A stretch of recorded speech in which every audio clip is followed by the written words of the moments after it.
Afternoon, everyone. Thank you for joining Encore Palm Beach County for this month's special presentation.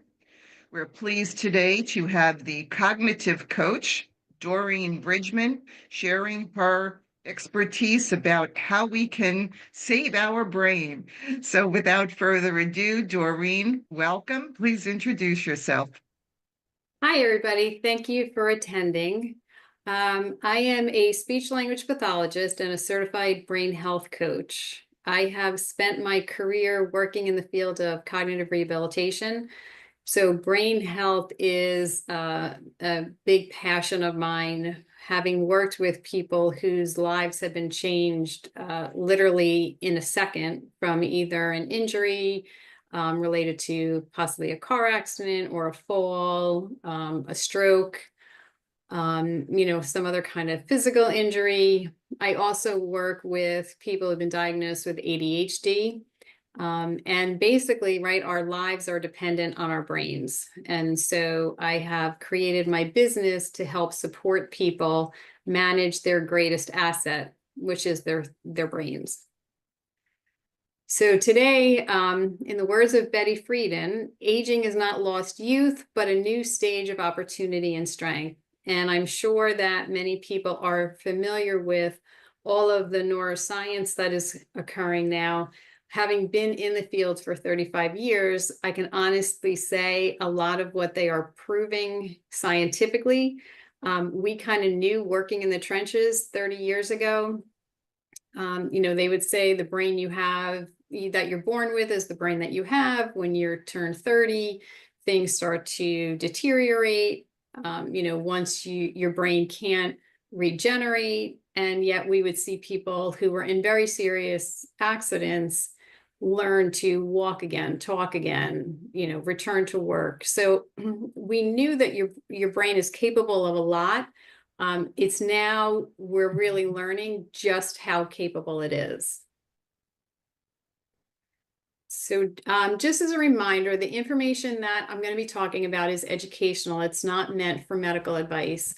So if you have any specific questions about your situation, please consult your medical provider. Okay, so we're going to talk about cognitive reserve. And basically, cognitive reserve is similar to financial reserves. It's what your brain will rely on if you have an injury or an illness or a prolonged period of stress. And when we get a little bit further in the presentation, we'll talk about what the impact of prolonged stress does to your brain.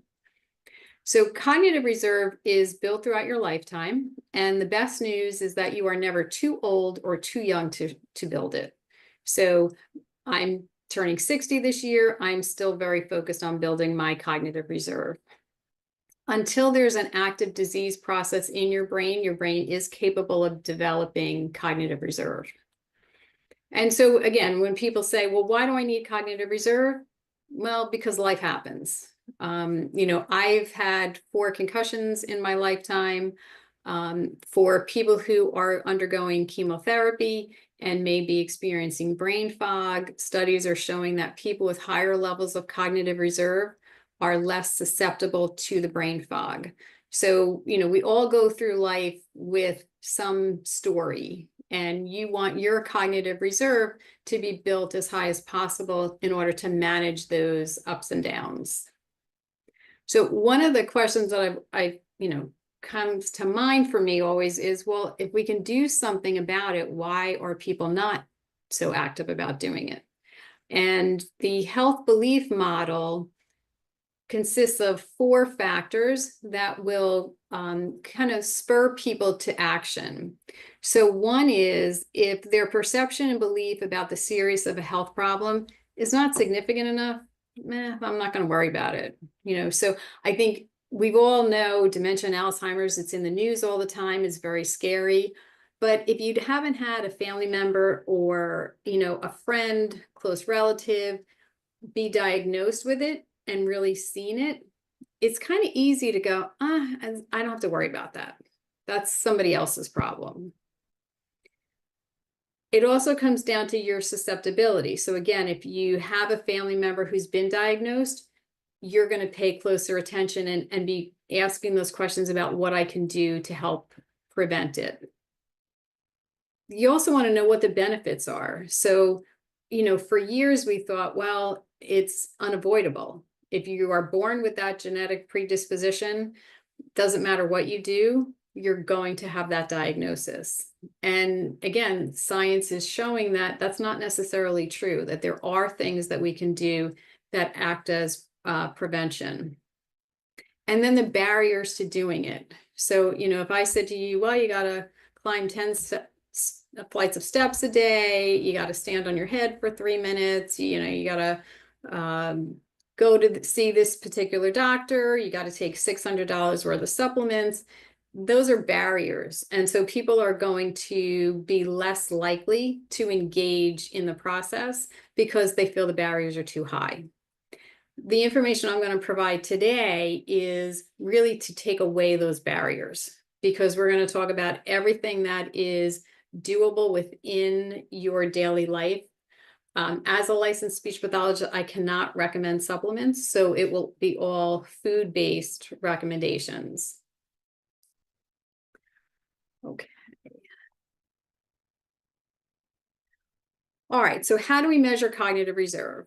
There are questionnaires that will look at education, work history, how you spend your free time, and it'll create a rating, and it will tell you, if you have low, moderate, or high cognitive reserve. And what I'm going to do is email out one of the questionnaires to everybody at the end of the talk today. There's also some really exciting science going on that is showing that lifestyle choices can have an impact on the progression of mild cognitive impairment and early dementia due to Alzheimer's. So there's more studies coming. The initial study was done by Dean Ornish and his colleagues. It was a very small study, but with very promising results. And so I can also email that to everybody. A couple of other important terms are neurogenesis and neuroplasticity. I think probably people are more familiar with neuroplasticity because that's, again, one of the neuroscience terms that's like a hot term right now. And that refers to your brain's ability to make new connections and rewire. So if you think about a computer that has many, many connections, you are more likely than, again, if you've got an injury or an illness, those connections are going to help with continued function. What we used to believe was that your brain could not generate new cells. However, research has now indicated that each day our brain generates new cells in one of the areas of your brain responsible for memory, which is your hippocampus. So that's really important because we all know that dementia affects memory. And if we can help maintain those new cells, we can prolong our memory function, right? There are things that you can do to basically nurture those cells, and there are other things I tell people where you can basically stomp them out. And a lot of our current lifestyle is unfortunately not promoting neurogenesis, but we are stomping out the new cells. And so we're going to talk about what we can do to prevent that. All right, so there are 6 pillars of brain health: sleep, socializing, stress management, physical activity, new learning, and nutrition. Now, for most of us, we can check off a couple of these boxes, right? If we're still working, we're probably socializing. For some people, they love to be physically active, so they don't have to worry about that. But they might be finding that their sleep and their stress management are areas in need. And I think the most important piece to remember is that all 6 of these are very important. So we can't negate one because, like, ugh, I don't really want to, I don't enjoy physical activity. Or, you know what, my life is just stressful and that's just the way it is. we really need to take time to figure out how we can address each of these 6 pillars in our daily lives.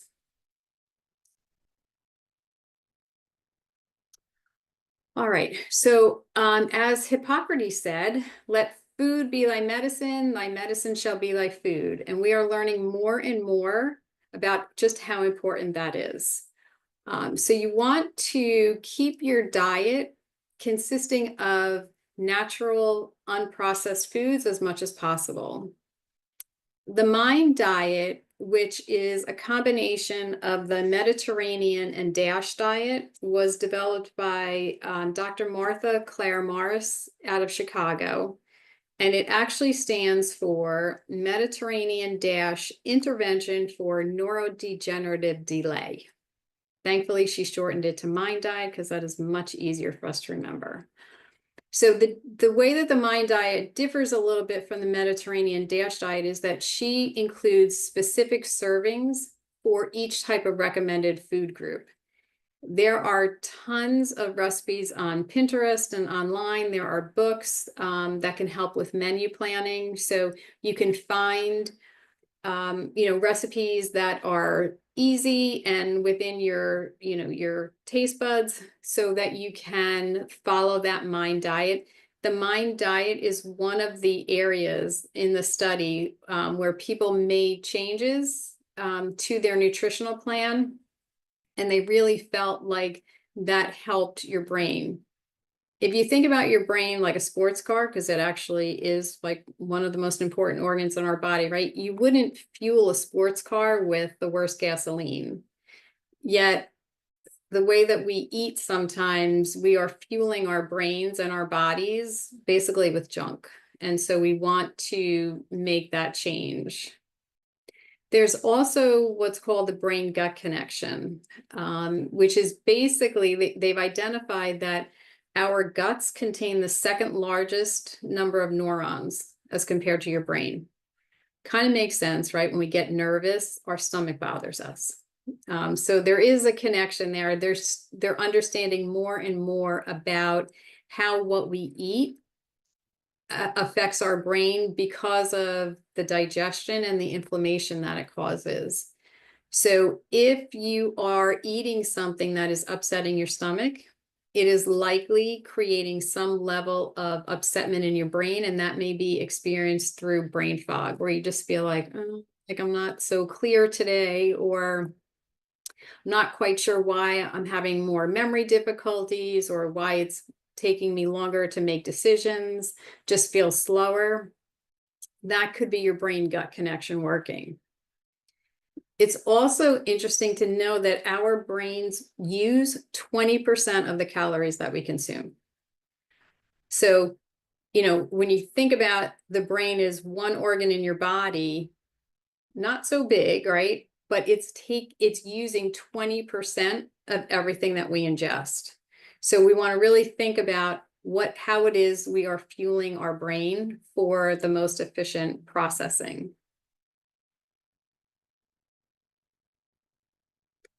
Sleep. So very often, especially as we get a little bit older, for women experiencing menopause, sleep is almost like one of those things that you just wish you could get a handle on again.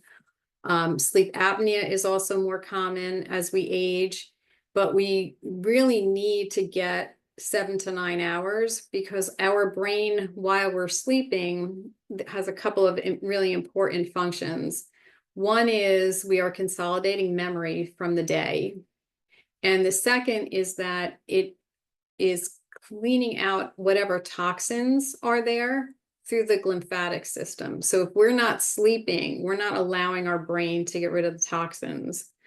We all know that it's the toxins that are helping to increase the diagnosis of Alzheimer's. And so everything gets connected. If you are recognizing that you are really having a hard time sleeping, one of the first things to start to do is create a sleep hygiene program. And, that would include turning off your devices 60 to 90 minutes prior to going to sleep, going to bed at the same time, keeping your bedroom clear of clutter and keeping your bedroom cool and dark. Avoid eating and drinking 2 to 3 hours before bedtime. Limiting alcohol and caffeine intake. And trying to get out early in the morning. I mean, we live in South Florida, so it's easy to get natural sunshine to restore melatonin levels. So if you get out within an hour to an hour and a half of sunrise, your body will get natural restoration of melatonin. And I'm sure that people are very familiar with taking melatonin at night to help them sleep. But again, anything that we can do naturally, our body responds better to the natural source than it will to the supplements. Okay, the next pillar is stress management. So again, right, we've probably all experienced periods of extended stress in our lives and we feel like, wow, like my memory is just not as good. So there's a couple of reasons for that. One could be that we're internally distracted by whatever it is that's stressing us. And so we're just not paying attention as much. If we don't pay attention as well, we're not going to process information as well, and we're also not going to be able to remember them. The other thing, though, is that studies have shown that the hippocampus can actually shrink during periods of extended stress. So for anybody who's been diagnosed with PTSD, their hippocampus is smaller. Again, though, the good news is that if you reduce your stress, your hippocampus can grow. So it's not a lost cause. And I think that's the most important piece. Like our brains, I tell everybody that I treat, especially if they've come in after an injury, is our brains are built to heal, just like the rest of our body. We just want to put it in an environment that promotes healing and does not promote the continued stress or, nutritional issues, because we can't expect our brain to do better unless we're giving it what it needs. So there are some stress management strategies that work in the moment. One of them is the rainbow strategy. So if you feel yourself, you're in a situation and you're just getting overwhelmed, you think about the colors of the rainbow and identify something in the environment that matches that color, right? Basically, it's a way of distracting your brain away from whatever it is that's stressing you out. For some activities that have been shown to promote stress reduction, things like yoga, Tai Chi, doing breath work, physical activities, such as, it has to be something that you enjoy doing though, okay? Gratitude journals are great because they help change your mindset. Sometimes we get stressed by a situation because we're only seeing it from the same perspective over and over and over again. And so we are actually training our brain to look for the negative. We want to train our brain to look for the positive and find something good in every situation. And that's where the gratitude journals come in.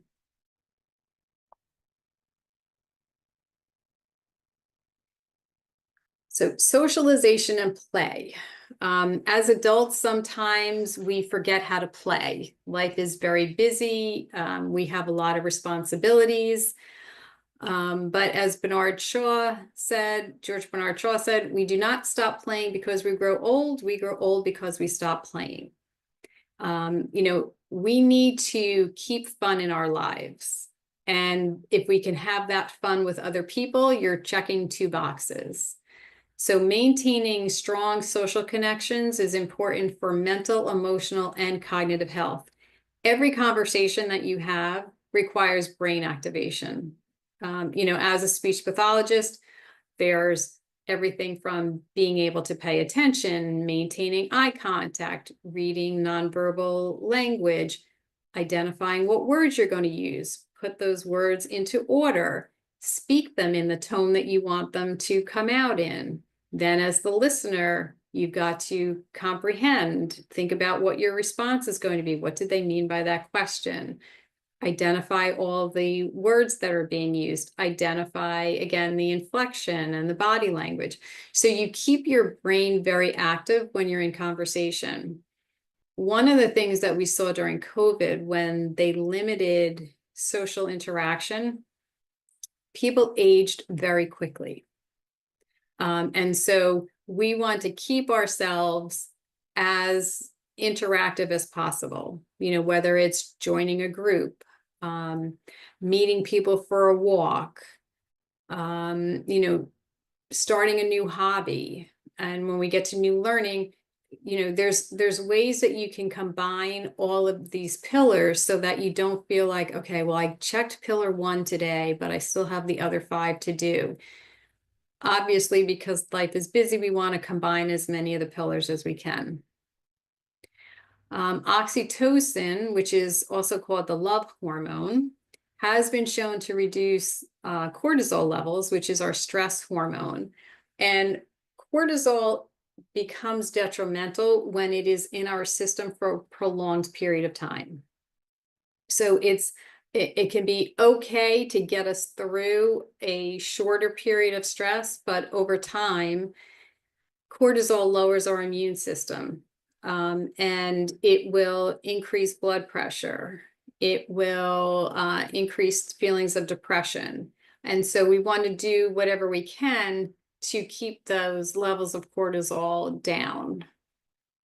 Oxytocin has been shown to increase heart health, boosts immunity, decreases depression, reduces fatigue, and it actually will increase neurogenesis, which again is the rebirth of cells.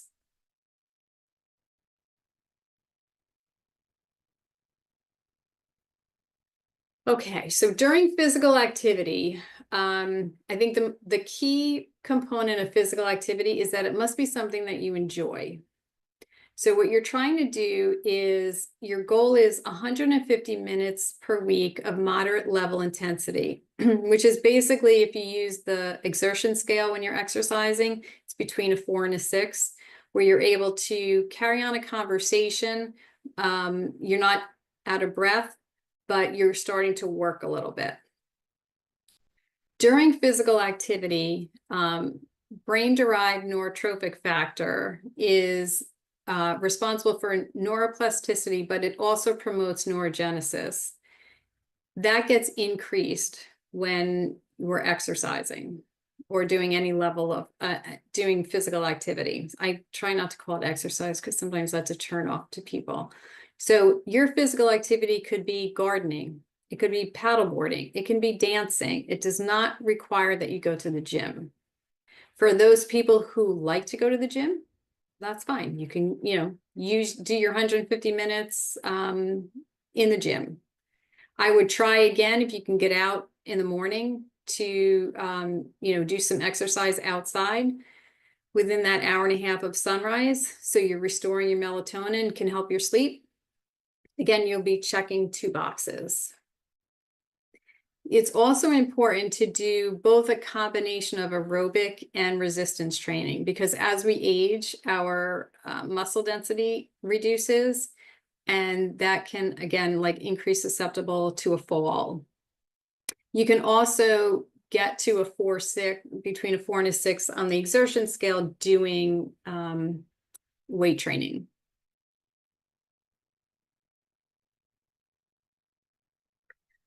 Okay, and lifelong learning. So again, we want to promote neuroplasticity and making new connections. Lifelong learning creates new connections. Sometimes we may find that we get into a comfort zone, and new learning may just feel like it's stressful, it's too challenging. I've been there, done that, put my time in, and I just kind of want to hang out where I am.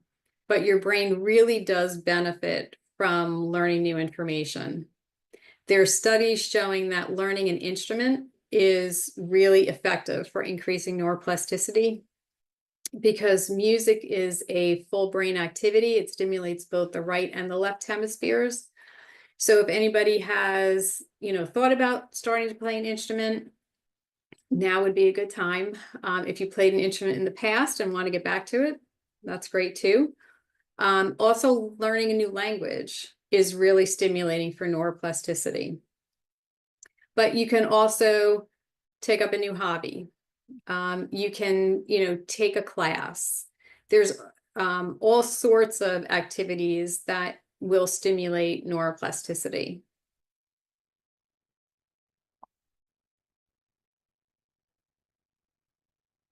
Okay, so the most important thing, now that you understand what the 6 pillars are, is to think about what's your plan going to be.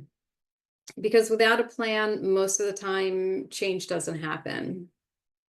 So I always say to people, don't think about trying to do all 6 areas at once. Identify either the area that you think will be the easiest to make the change, or the area that you believe is going to have the biggest impact, because that's what you're going to be motivated to continue to do. And like I said earlier, you want to combine areas whenever possible.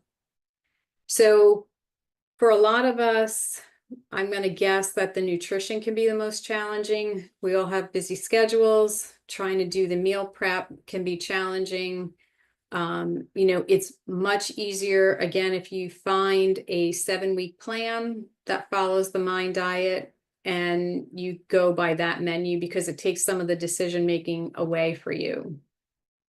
If you create, you say one day during the weekend, I'm going to do meal prep so I can prep for the day and prep for my week, you're more likely going to follow through with that. If it's left to like, it's 6:30 when I get home, I'm tired, I don't have time to put things together, I don't know what I'm going to cook, we have a tendency to fall back on what we've already been doing.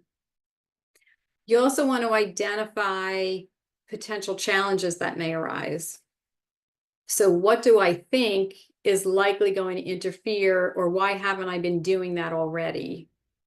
And then be proactive. Start to think about solutions for change. I've encouraged people sometimes, sorry, if they live on their own, get together with a couple of friends and do some meal prep and share the food. Number one, you get to socialize while you're doing the meal prep. And number two, you've split the task between 2 or 3 of you, so it doesn't feel so overwhelming. Then you're going to actually schedule your plan and note any modifications that may need to be accounted for. So I tried it this week, this worked, this didn't. And most importantly, be patient with yourself. Establishing new habits and routines take time, but the payoff is worth it, because you will have a stronger brain and you will feel better each day about what you're doing.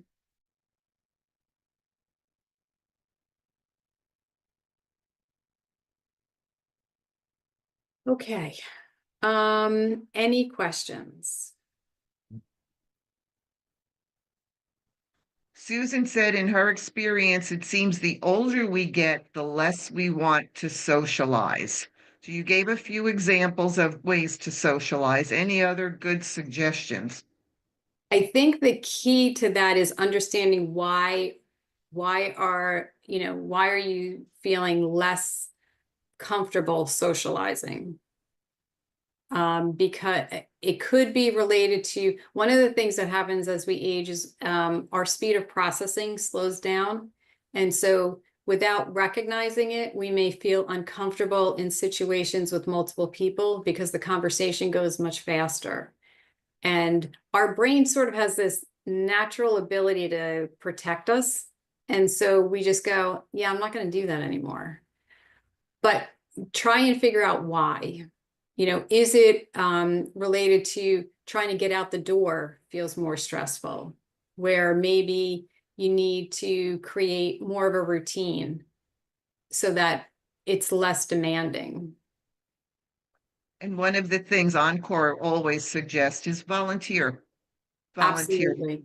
Volunteering is a great way to socialize, as well as giving you a sense of purpose and more fulfillment, and all of those ways actually I think would definitely be contributors to brain health. And it would And also, volunteering, when you're helping people, you also get the oxytocin release, which is very important, which makes you, you feel good, so you come back. Right, exactly. And if you do it early in the morning, you get the sunshine too. That's right. Yanni had a lot to say in the chat. Yanni, do you want to say something? Oh, yeah, I'm fascinated. Thank you so much for bringing this topic.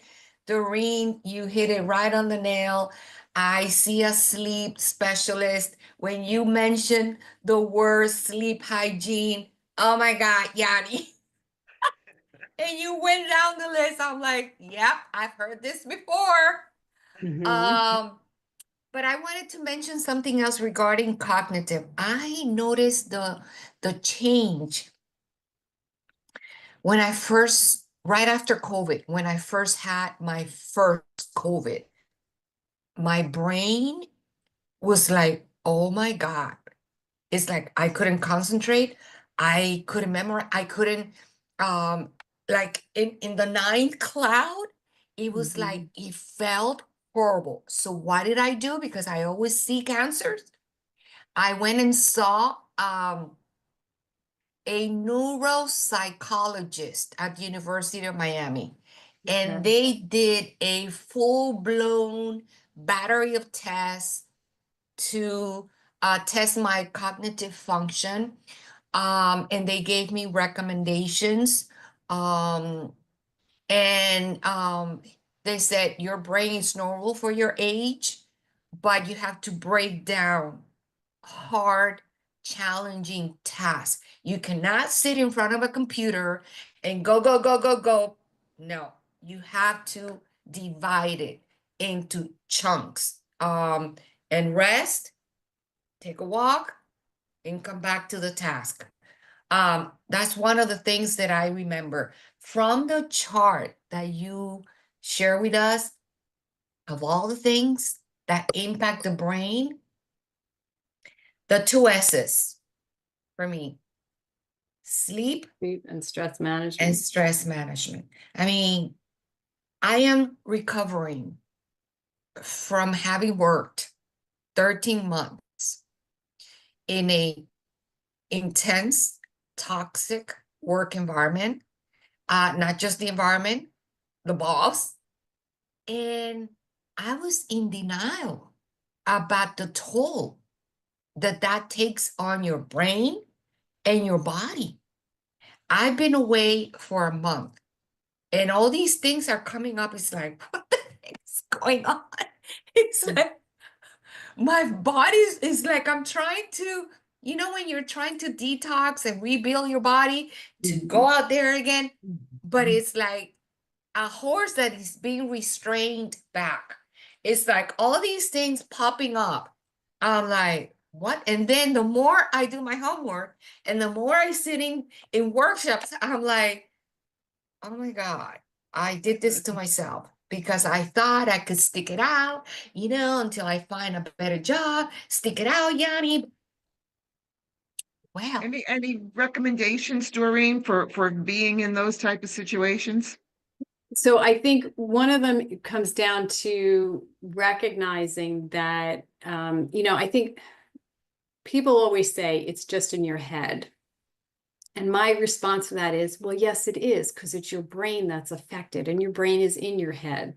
But we have a tendency to think that a lot of it is more like an emotional response to things.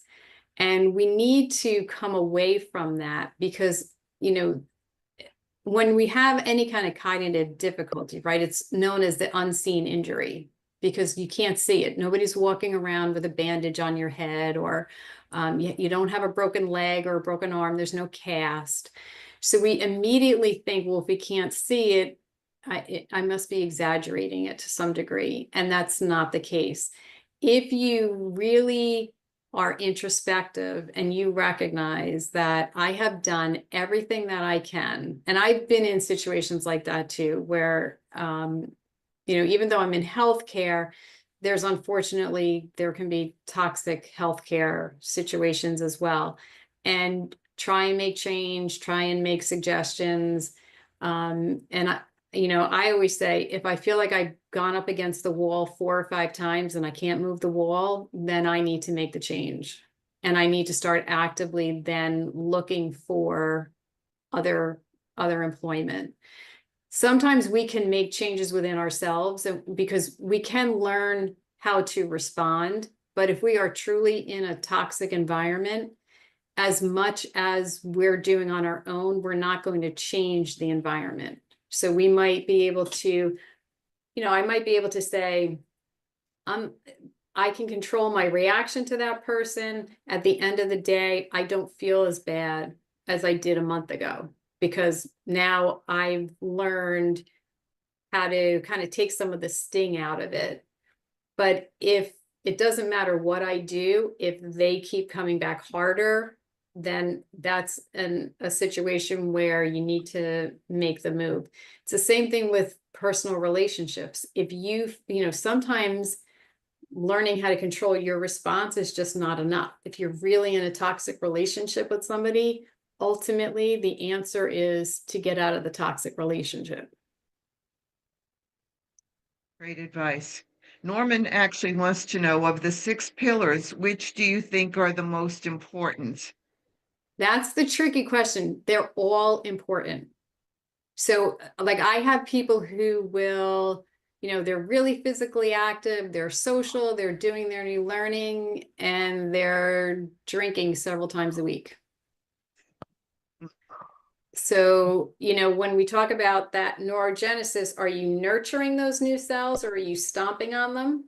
Well, part of the time you're nurturing them and part of the time you're stomping on them. Doesn't matter if you nurtured them and then stomped on them. So, I think to say that, again, prioritize for yourself, either what you think you can do to make the change first, because a lot of us like to see that, hey, I'm successful, I'm gaining momentum here. Just like Yanni said, if you're not doing any of the 6, to say, here, do all 6 of them at the same time, it's going to be overwhelming. That's not going to work. You have to choose either, what do I think I'm doing that's the most detrimental, that would make the biggest change, and so I want to start there. Or if I want to start small with something I'm doing 50% of the time and increase that so I can build on my success, I would say that's the way to do. But you can't really say, if somebody's doing 5 of them, but they're not sleeping, you're still hurting your brain. Right. Norman, does that satisfy you? Do you have any more questions about it? Yeah, I mean, that's fine. The other question I had in the chat was about the resistance training. I've heard about that before, and I think that's probably something I would need to add to my routine. Is there anything specific that you would recommend to get started with that? No, I mean, I think, I would definitely make sure with your doctor that you're okay to start strength training. And then if there's I don't know, if you go to a gym, there might be a trainer there, that could get you started. Do you generally go to a gym or do you work out on your own? I work out on my own, so I don't really have a trainer or anything like that. Then you know what? There's plenty of like beginner YouTube type exercises, as long as you get your doctor's permission and you don't have any, like I had fractured an elbow a couple of years ago, so I have some limitations on what I can do. But I just work around it, knowing what those limitations are. One other question comes to mind. I would imagine that a lot of us know this stuff already. I mean, this is not anything brand new that we haven't heard before, and yet so many people struggle with it anyway. So I'm kind of curious as to why, even though we know about things, we still resist doing them anyway. Some of it's habit, right? If we've been doing something for 20 or 30 years, I always say to people, our brain is not a light switch. It's not, you're not going to break that old habit. So, the wiring theory is that neurons that fire together wire together. And the more they fire together, the stronger those connections are. So we actually have to break those old connections and then create new ones. And unless we're making a conscious effort to do that and have a system in place, it's hard. You know, it's not just going to be second nature. And that's where that health belief model comes in. For me, it's really important. I have spent 35 years working with people who had changes in their cognitive ability, and it impacts their life literally in an instant. So if I'm not motivated to do it, like nobody would be, but I see it every day. So it's reinforced to me how important it is. For other people, you know, by the time the disease process starts for dementia, it's been happening in your body for 20 to 30 years. It's not a new thing.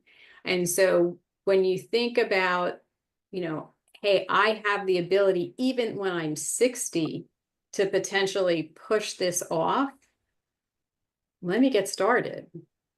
You know, and the idea behind making, you know, identifying the 6 pillars and trying to keep it a little simpler. I was in a networking meeting this morning, and people are talking about cold plunge and infrared sauna and all these, you know, $400 a month of supplements. It's like, that's not realistic for the average person. The average person can't afford to go to an infrared sauna twice a week, or potentially, you know, do $400 a month in supplements. Meanwhile, they're not doing other things. Like, I know this person drinks a ton of tequila. I'm like, you can sauna all you want, but your tequila is killing your brain cells. And he vapes. So, you know, like sometimes too, people will excuse away certain behaviors that are detrimental because they say, well, I'm doing this. But it's important that you really take an honest look at everything that we're doing and say, what can I change and how can I change it? So I'm not going to change it overnight. What's my gradual process? And if you want accountability buddies, we're here. You know, if anybody decides, hey, you know what, I want to start to do this, but I want to do it with somebody, let me know, and I will be your accountability partner. Great you. advice. Great advice. And you know, as you were talking, I keep thinking about getting back to the gym. It's that type of thing. Is like once you go the first time and you start to get the endorphins flowing, you're like, gee, why did I wait so long?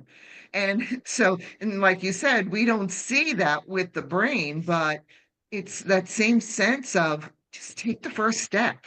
And all of a sudden you'll get into the habit because you'll realize it is beneficial. And Susan wants to know, how do the brain disorders like ADHD and epilepsy fit in the 6 pillars? So the 6 pillars are relevant to everyone. I work with a lot of people diagnosed with ADHD, and they are given the same brain health information. ADHD is certainly aggravated by diet, you know, and people with ADHD have a tendency to make very quick decisions. So their diets are generally not as great as somebody else. They have difficulty with time management and planning. So for them to do meal planning and meal prep, that's not something that they do on their own, but it's very important. You know, the same thing with physical activity. There's no brain that does not benefit from brain health. And epilepsy is another, you know, stress management is huge for people with epilepsy. Nutrition is also, they have done studies that the ketogenic diet for epilepsy has been effective for some people. So it all, you know, if you are sleep deprived, you are lowering your seizure threshold. Interesting. And what are your thoughts on medical marijuana? Susan wants to know. I wax and wane on that because having, I have definitely worked with people who benefited from medical marijuana for their pain. I have seen it help people with their anxiety. But I thought that medical marijuana was going to be more prescribed. It's a little bit like the wild, wild west. And so I think just be very careful, because there's also studies coming out now about, you know, they were saying that marijuana is not addicting, which didn't make a whole lot of sense, but that's what they were saying. And now they're saying that it is, and there is withdrawal. So I would just be very comfortable with your provider and talk about what the plan is. And, you know, is it a temporary thing? Is it a permanent? I've had people who do the gummies. The gummies, there is no dosing. So for anybody who takes a gummy to help them sleep and they take the full gummy the first time, they're like, I was totally knocked out for like 14 hours. I can only take a half or a quarter. So it makes me a little nervous. I have a question about technology. How does technology affect our brains? We see it, especially with the younger generations that are so addicted to it. How does that affect the brain? So definitely getting tied to your device is an issue, especially for younger people. We're seeing that they're not developing interpersonal communication skills. We are seeing that they are not developing some of the problem-solving abilities, the ability to compromise, and there's definitely that immediate gratification issue. So the ability to wait is it's almost like lost on the younger generations. But I think the biggest one is the interpersonal communication that's getting lost. And now more and more schools are actually starting to limit cell phone use in schools. And they're finding that the students are actually looking at one another and interacting, and in a very short period of time. Doreen, if I could ask a question. Are you familiar with the work of Dr. Gene Cohen? No. Okay, well, Dr. Gene Cohen, and he's now deceased, but he was the director of the Center on Aging, Health, and Humanities at George Washington University, the founding director of the Washington Center on Aging, but more importantly for me, he wrote a book about awakening creativity in the later part of life. He did a lot of wonderful work demonstrating that older people have the ability to be creative in way late in life, as long as they exercised those brain cells by taking on some new activity, learning a new skill, painting, and various other exercises. His point was that just because people get older does not mean that they do not retain the ability to be creative, no matter how old they get, as long as they do the work, so to speak, of exercising those brain cells. And I think of this often when I see people, and I talk with people who spend an awful lot of time watching television or playing cards as activities that fill time, but they're not exercising the brain cells because they're repeating known skills, and things TV just washes across your eyes. It doesn't make your brain cells work. Right, so I really think we need to do more work letting people know that they have that ability to be creative. Where does that it sounds fit like in with the 6 pillars? what he was talking about, right, is neuroplasticity. So yes, if by stimulating your brain, right, you're actually helping your brain to grow. It doesn't matter how old you are, unless your brain, like we talked about before, if you're already showing those disease processes. But the research is now showing that if you do an intensive lifestyle inventory and make change, there is the potential that you can restore some of those lost skills. And that's huge because we don't have any medicine that can do that. And so like I always say, the 6 pillars are not It's not rocket science. It's what life used to be for people, right? The science behind them figuring this all out, that's the rocket science. But what we have to do is pretty basic. And so I think if we make it easier for people to implement, and again, you could, there's the 6 pillars, and then there's all the other things. Brain health is becoming a billion-dollar industry, with the supplements and all these other kinds of treatments. And what I say is that's great for those people that can afford that. But a supplement is meant to supplement. It's not meant to be the primary part of your diet. And again, people are thinking like, well, I don't have to worry about doing that because I can just take the supplement. No, your body metabolizes food. Chewing actually helps promote neurogenesis. Taking the pill does not promote the neurogenesis. If your body is in need of something, I am wholeheartedly saying, yes, give it to it. But don't think I can take 15 supplements, eat the way that I want, not sleep, not manage my stress, and that my brain is going to be okay. I think it's very I think it's very hopeful if you believe that you have the ability to create new things in your life, no matter how old you are. But I think, quite frankly, my observation is most people are too lazy.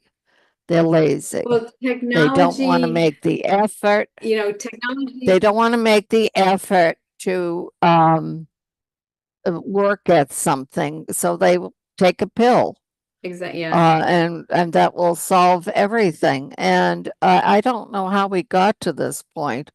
It seems to me an insidious marketing to people that all their problems can be solved by some medical procedure, some pill, and so forth. And I don't know how we counteract that in our society. Do you have a view about what can be done? I think just providing education, because the reality is there is not a cure for Alzheimer's, but the study by Dean Ornish is showing that, wait a minute, maybe we have more control over this than we thought we did. I mean, he does do some supplements, but the primary areas that were addressed in the study were lifestyle changes. So things like being active, and nutrition and socializing and new learning. I think it's just about providing the education to people and making it feel like it's doable. Because again, like if I said to somebody here, you have to do all 6 of these things starting tomorrow, they're going to be like, lady, go away. Like, there's no way I can't do that. But if you work with people and you say, okay, where do you want to start? And over the next 6 months, we're going to start to touch on each of these pillars. And as people start to feel better, they do more. And so you want to just, it's getting that hook initially so that people can see and feel the difference, and then they'll keep going. You're giving me an idea for something that I want to create. As Christine knows, I created Encore Palm Beach County 10 years ago when I was 75. I'm now 85 and living in an assisted living community. And I am working here to create new programs with staff and residents. I just feel that people have been brainwashed that they don't have the ability to do new things. So even listening to you about the 6 pillars and the approach to it, I can see that happening in a systematic, supportive way right where I live. Mm-hmm. I'm always looking for, okay, what can we create here? And one of the staff, we have a staff of people who are responsible for engaging residents in various activities. And I told her that one of the mottos I try to live with is bloom where you're planted. In other words, wherever you are, seek to make a contribution. It doesn't have to be a big deal thing. Okay. So the other day I suggested, why don't we all go to a planetarium and see the night skies, the constellation? And these are all people in their 70s, 80s, and 90s. And everybody was so excited about doing that. So there's always something that you can do to create new experiences, new learning, and use those brain cells. Is it possible by adopting that philosophy to stave off things like Alzheimer's? There's studies that are shown, actually in the 80s, one of the first studies, it was called the Nun study, and nuns had donated their brains to science. They showed no active signs of Alzheimer's. And when their brains were dissected, they found advanced stages of Alzheimer's. And that's where the interest in cognitive reserve came about. And the doctor in Chicago who created the Mind Diet has found the same things, that there are people that upon their death, when their autopsies are done, their brains look very diseased, yet they did not show any day-to-day change in their functioning. And so if you can continue, and the 6 pillars are meant to increase your cognitive reserve, if you can continue to increase your cognitive reserve, we don't know, for sure that you're going to be able to avoid it, but you're certainly increasing your chances. Well, one thing I am going to do is to share this program with the staff at my community. Yeah, and if they have any questions, have them reach out to me. Okie doke. Maybe Doreen can do a presentation with you. So she'd be happy to share that as well. Well, we've pretty much reached our time. Are there any other questions or comments? Well, I just wanted to, when Doreen shared her age, I'm like, I want her diet. But then when Rosemary share her age, I'm like, I'm going to her. It's like, what's the recipe here for preserving yourself so well? Share that too. It's the 6 pillars. It's not just one thing. It's learning to live life in a balanced way. And I've always personally believed in balance. And before I came to this session, I had my exercise class, which I do 5 days a week here, and I swim 3 days a week, and I am the only one ever in the pool. Good for you, though, Rosemary. You're a leader. So Yeah. let people, you show them the way, and hopefully they'll catch on. Been doing my whole life, Doreen. And I think that's a big part of it, is just staying engaged in every way, shape, and form, and staying active. And Yeah, it's not complicated. It's not complicated, folks. Mm-mm. Yep, exactly. And we don't send out the recording in the email, but you will find it in about a week or so on our YouTube channel. And so look for that on Encore PBC Encore PBC YouTube channel. Couldn't get it out. I'm having a couple of brain shorts the last few days myself. But interesting where you talked about the gut-brain connection. Having some gut issues, I'm concerned every time I have a brain fog.